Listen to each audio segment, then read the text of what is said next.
지난 시간에 말씀드렸듯이 예수님의 복음이 3단계를 거쳐 나오는 것처럼 이용모 선생님의 믿음도 3단계를 거치게 됩니다. 즉 52세의 본질 직관, 그리고 이어서 일식일좌라고 하는 근본 체험을 하고 나서 65세부터 제 소리를 내놓게 되죠. 따라서 52세의 본질 직관의 체험, 그 4차원으로 올라가는 그 체험이 있어야 믿음에 들어갔다는 말이 나오는 것이죠. 또 마찬가지 사도 바울께서도 믿음의 3단계를 거쳤다고 볼 수 있습니다. 즉 다메섹 도상에서 부활하신 예수님을 만났다고 하지요. 그런데 그게 본질 직관이죠. 그 후에 바로 바울은 사막으로 가서 근본 경험의 시기를 갖게 되지요. 그리고 또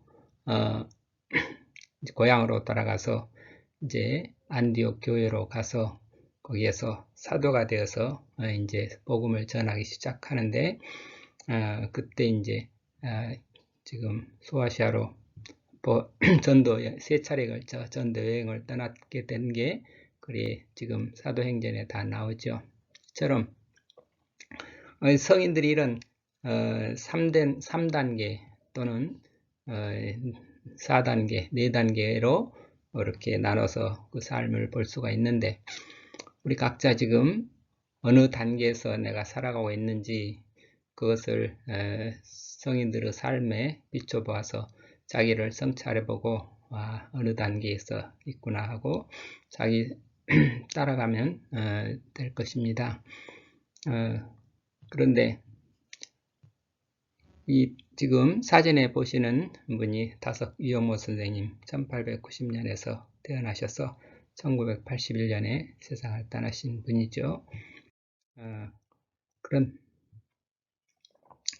이용모 선생님, 세상에 알려진 우리 다섯의 평가회가 아주 많이 나와 있고 학자들이 연구를 많이 하고 책도 많이 나와 있는데, 한번 그것들을 정리해 보겠습니다.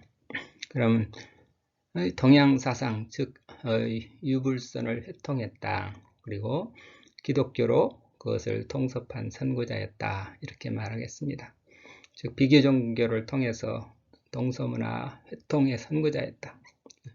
동서문화, 동양문화 그러면 우리 극동의 유교, 불교, 도교, 이게 동양사상이라고 하죠. 이것들과 서구문화 하면 서구는 기독교 문화인데 이 둘을 회통했다. 이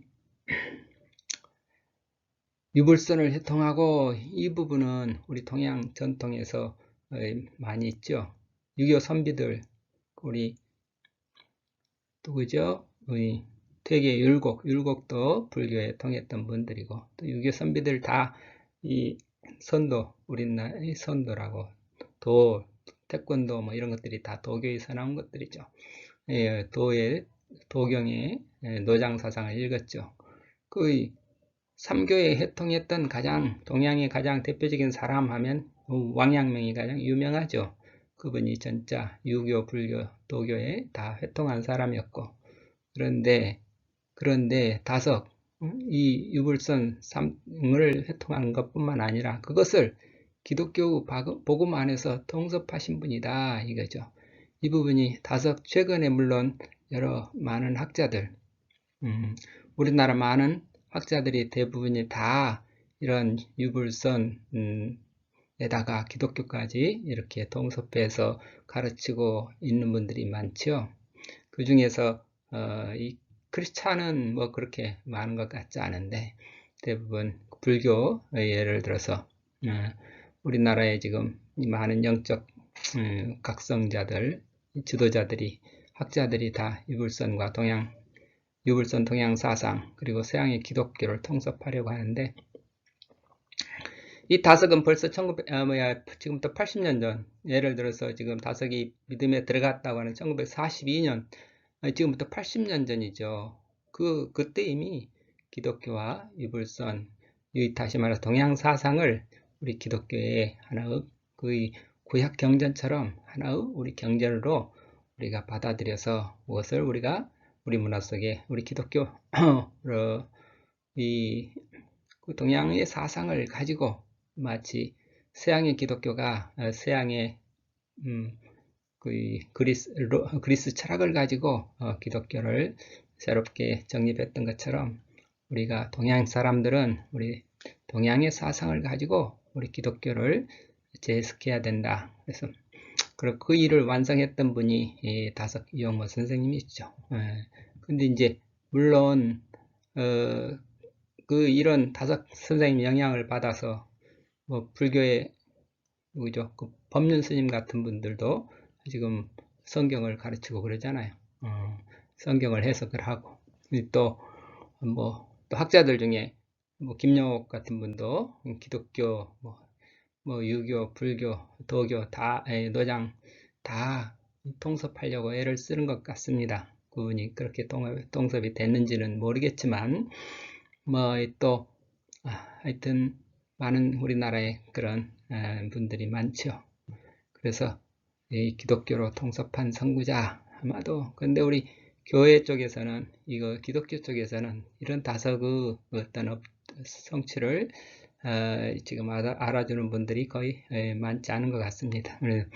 다석으로 다석께서는 선생님께서는 또 기일 사상과 CR 사상을 말씀을 하셨는데 이게 다석의 제일 첫 제자가 함석헌 선생님이 오산학교 갔을 때 그 학생으로 함석헌이 있었는데 10살 차이지만 평생 유흥묘 선생님하고 쫓아다녔던 분이 함석헌 선생님이신데 그 함석헌 선생님한테 배운 내용을 가지고 함석헌 하면은 씨알의 소리 유명하잖아요. 씨알의 소리라는 70년대 잡지를 냈고 많은 사람들에게 영향을 주었는데 그 영향으로 또 한국의 크리스찬 신학계의 어떤 안병무 선생 뭐 이렇게 통해서 이 민중신학이 나오게 됐잖아요. 우리 민중신학은 아마도 세계 신학계에 처음으로 한국에 이런 신학이 있다고 하는 것을 알려주는 뭔가 역할을 했었는데 또 이 시대에는 지금 이 시대에는 또 민중신학의 역할을 별로 이렇게 큰 시대가 지난 것 같습니다. 새로운 시대가 또 와서 새로운 우리의 신학이 나와야 되겠죠. 근데 아직 그게 함석헌 선생님을 통해서 CR의 사상, 다섯의 CR 사상이 함석헌을 통해서 아마 민중신학으로 나왔다 이렇게 볼 수 있겠죠. 그리고 귀일 사상을 말씀을 하셨는데 그건 동광원의 이연필 선생님이 받아들여 가지고 이연필 선생님께서 기일운동을 하셨습니다. 다섯의 선구적업적으로 또 중요한 게 우리말로 신학을 했다. 이 부분을 우리 다석을 지금 제 이번 강의가 다석을 소개하자는 강의가 아니고 사실은 다석의 다석의 한문 글 하나를 통해서 다석의 믿음의 입장을 좀 한번 소개해보자 이렇게 시작을 했는데 이렇게 다석을 광범위하게 본격적으로 소개하자는 그런 취지는 아니었습니다. 그런데 다석은 하여튼 우리말로 신학하는 그 길을 열어주셨다. 우리 한글의 그 새로운 어떤 신비와 능력을 한글이야말로 정말 하나님의 말씀을 전할 수 있는 아주 독특한 글이다. 그래서 한글로 우리는 신학을 해야 그래서 우리말로 철학도 우리말로 해야 되고 우리 신학도 우리말로 해야 된다. 우리말로 신학하는 그런 길을 열어주셨죠. 그래서 우리말로 순 우리말로 어렵다는 노자도 우리말로 이렇게 순 우리말로 번역해서 한글로 이렇게 번역할 수도 있지 않느냐 이런 것을 실제 보여주기도 했죠. 그런데 그래서 다석 선생님은 한마디로 유불선 동양 사상을 재해석해서 기독교 복음을 우리나라 사람들에게 동양 사람들에게 기독교를 정말 보다 깊은 보다 높은 보다 넓은 기독교를 전해보자고 하는 그런 전도자라 하겠습니다. 그래서 다석은 한마디로 신앙을 주체적으로 받아들인 애국적 신앙인이었다. 또 도인이었다. 도에 통한 도인이었다. 또 누구보다 탁월한 한국의 철인이었다. 앞으로 한국의 철학이 발전하게 된다면 누구로부터? 다석 유영모 사상으로부터 한국 철학도 나오게 될 것이요. 우리 동양 사상의 우리 동양의 신학 한국의 신학도 한국 신학도 다석으로부터 나오게 될 것이라 이렇게 믿습니다. 그러면 이제 본격적으로 다석의 4차원 영성을 소개하고자 지금 이 글 이거를 개학자 지기 부지도 이렇게 써놓은 이 글을 한번 소개해보자 해서 시작한 이 강의였습니다. 그래서 이거를 한번 또 제가 이렇게 붓글씨로 이렇게 써서 해놨는데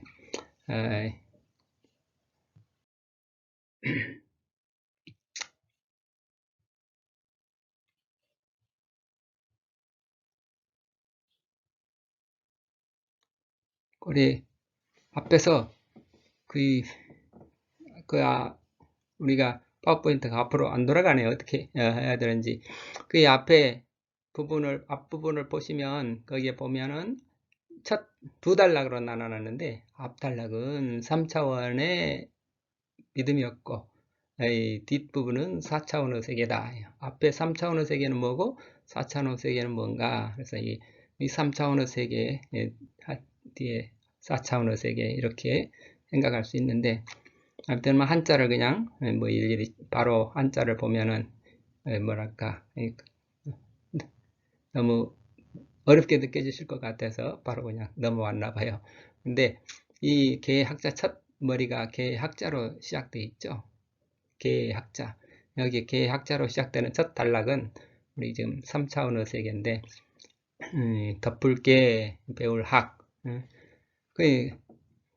덮었다는 건 대개 전체를 다 아우른다는 거죠. 여기서 대개의 학자, 전체적으로 볼 때 학자 배운다는 사람은 형광펜 배운다는 사람들은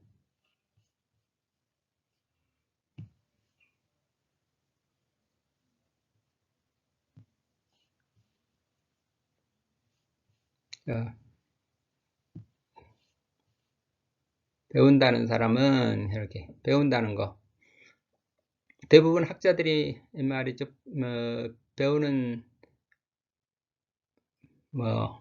배우는 사람들인데 배움이 뭡니까?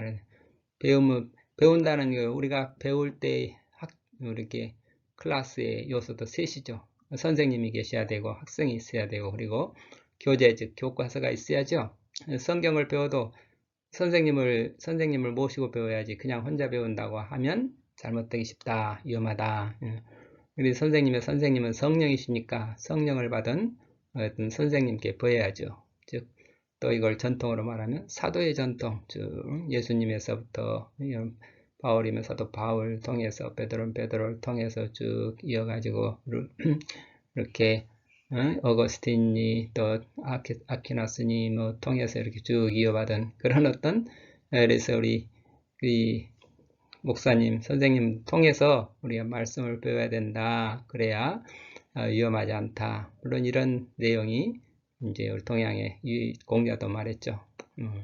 혼자서 배움이 위험하다. 선생님한테 배워야 된다. 선생님한테 배우지만 또 선생님한테도 배워야지만 내가 터득하는 것은 스스로 혼자서 열심히 기도를 통해서 터득해야 된다. 말씀과 기도로 터득해라. 그런 뜻이 있었는데 그런데 하여튼 선생님 밑에서 이 우파니샤드 하는 말이죠. 선생님 무릎 밑에서 그 뜻이 우파니샤드라는 뜻이라는 거죠. 예. 선생님 밑에서 배워야죠. 근데 선생님 밑에서 처음에 배울 때 어떻게 배우나요? 맨날 듣는 거죠. 계속 듣는다. 그래서 귀가 뚫린다. 귀가 뚫릴 때까지 계속 들으면은 듣는 거죠. 듣는 걸 계속 하다 보면 귀가 뚫리게 되고 한 1년이고 2년이고 3년이고 4년이고 듣다 보면 귀가 이제 뚫리게 처음에 누구든지 만나서 듣게 되면 도무지 이게 무슨 소린가 그러고 잘 말이 들리질 않죠. 그러다가 자꾸 그래도 듣다가 보면 어느 순간 이게 말이 듣는 귀가 뜨게 되면 계속 그 말이 그리워지고 듣고 싶고, 그러다가 이제 귀가 한참 뚫리다 보면 그 말이 그 말이다. 늘 하는 소리가 또 그 소리구나, 그 소리구나, 그 소리구나. 그런데 뭔가 또 부족하다 이거. 그걸 확실하게 내가 정말 보는 데까지 알고 싶은데, 보일 때까지 그래서 이게 귀가 뚫리고, 그 다음에 눈이 뚫릴 때까지 귀가 뚫려서, 이 귀가 뚫려야 되고, 그 다음 단계가 눈이 뚫리게 되는데, 귀가 뚫리는데 적어도 한 3년은 들어야 되고, 눈이 뚫린다 그러면 또 한 3년은 더 가야 되고, 그래서 선생님한테 보통 한 6년은 배워야 이게 눈이 뚫리게 된다, 이렇게 되는 거죠. 그래서 그리 6년이라는 그 때가 차게 된다. 때가 찬다. 이 때가 찬다는 말은 지난번에 한번 설명을 했던 것 같죠. 때가 찬다. 그래 되면 깨닫게 된다. 각을 보게 되면 밑에 볼견이라고 하는 거 있잖아요. 여기 학은 아직 보는 눈이 없는 상태인데, 위에 있는 것은 선생님 밑에서 지금 눈을 뜨려고 애를 쓰는 거고, 선생님이 자꾸 눈을 열어주려고 애를 두 손으로 지금 자꾸 감싸서 열어주려고 하는 건데, 드디어 이제 아래에 있는 계란이 눈을 떠서 보게 되는 거고, 위에 선생님이 열어주는 거고, 이거를 깨닫게 된다 이럴 때 줄딱동시 그게 되죠. 알이 엄이 납품해서 숨을 하루나 20일이라고 하는 이 때가 차면 카이로스, 깨어나는 순간이라 카이로스죠. 깨어나면 철이 들면, 이 때가 찬다는 말을 철이 든다 그래요. 철이 들면 철이 들어야 되는 거죠. 그냥 갑자기 되는 건 아니죠. 이 철이 들어야 깨어나게 되죠. 깨어나면 철이 드는 거죠. 그래서 그게 지난번에 말했던 눈 뜨고 일어서서 날아가는 그런 세계를 배움의 세계라 해요. 배움이라고 하는 거 이렇게 때가 차서 철이 드는 거다. 그렇죠? 그래서 우리나라 사람들은 배운다는 말을 우리말로 또, 우리말에는 왜 배우는 사람을 공부한다 그래요.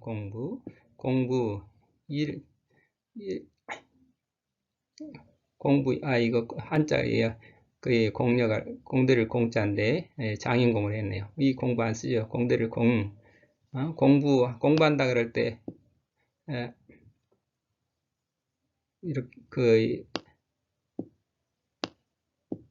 이렇게 공부 이렇게 쓰죠.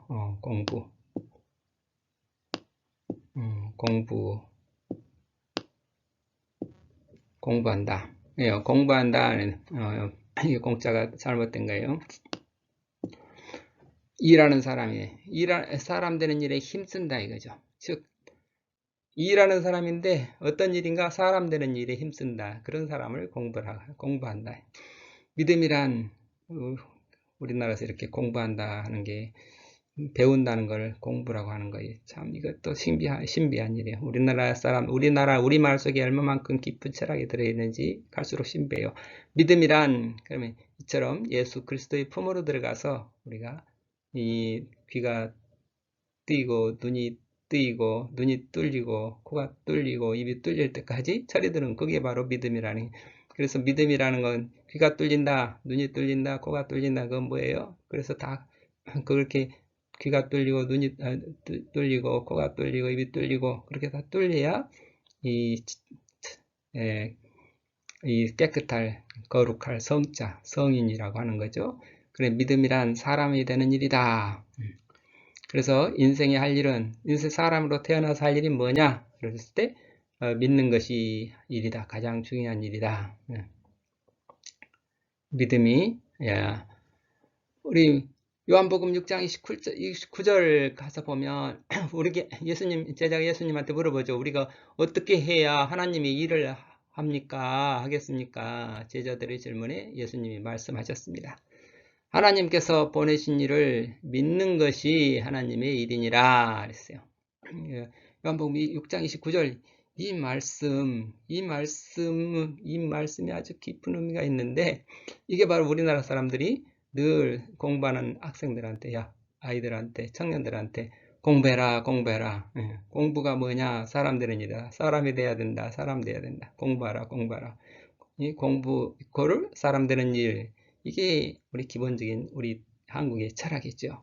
이 철학은 예수님의 말씀하고 이렇게 다 통해 있잖아요. 그래서 한국 우리말을 깊이 들어가 보면 다 벌써 언제 우리 예수님께서 우리 민족에 가르쳐 주셨나 봐요. 예수님의 말씀이 우리의 일상 언어 속에 많이 들어 있습니다.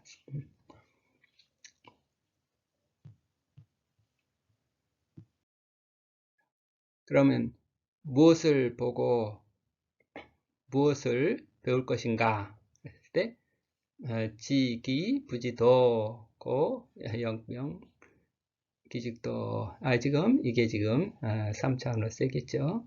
학생은 뭘 보고 무엇을 깨닫고 얻어야 될 것인가. 얻어야 될 게 뭡니까? 무엇을 알고 무엇을 보고 무엇을 얻어야 됩니까? 도를 알고 진리를 보고 생명을 얻어야죠. 그래서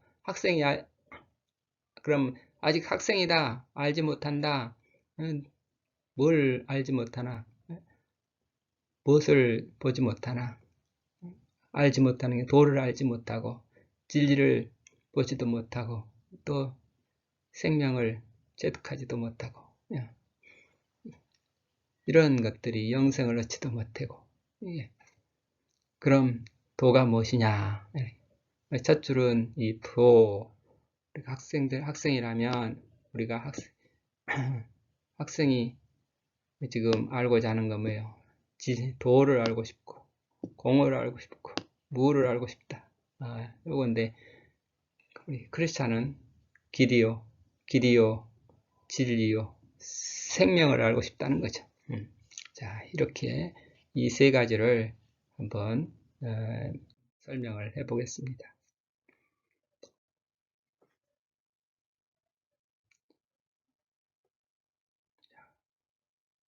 지, 기, 부지, 도, 고, 역, 영, 즉기, 도. 벌써 20분이 돼서 그럼 이거를 다음 시간에 한번 미뤄볼까요?